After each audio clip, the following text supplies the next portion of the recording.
Une sainte religieuse avait donné quelque temps ses soins à une pauvre fille qui était dans un état déplorable, tant pour l'âme que pour le corps.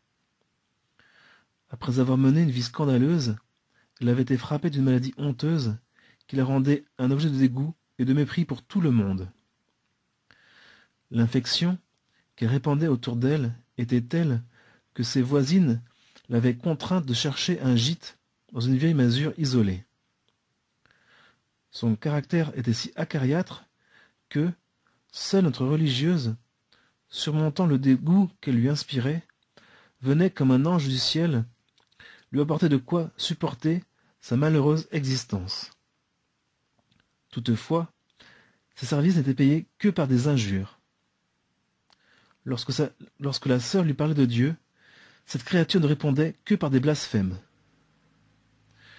Un jour, survint une crise épouvantable, et l'infortunée malade mourut presque subitement.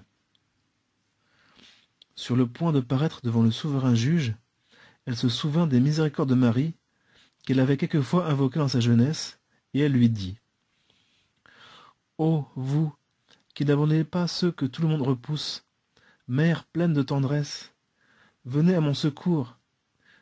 Si vous me délaissez, je suis perdue. » Et Marie vint au secours de la pécheresse, lui inspira des actes de repentir et la préserva de l'enfer.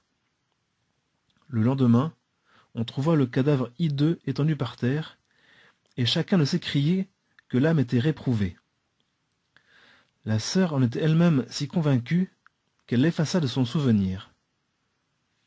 Cependant, un jour, celle qu'elle croyait damnée lui apparut par la permission de Dieu et lui dit : « Vous qui priez pour tout le monde, m'oubliez-vous ? » ?»« Quoi ? » s'écria la sainte religieuse. « Vous, en purgatoire ?»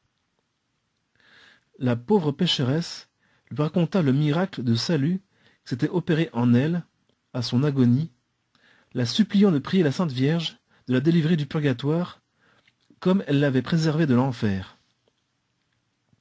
La sœur pria Marie de tout cœur, et bientôt, elle apprit par une seconde apparition que ses supplications étaient exaucées, que la bonne mère avait ouvert la porte du ciel à cette âme pénitente. Merci, ô Marie, pour votre bonté.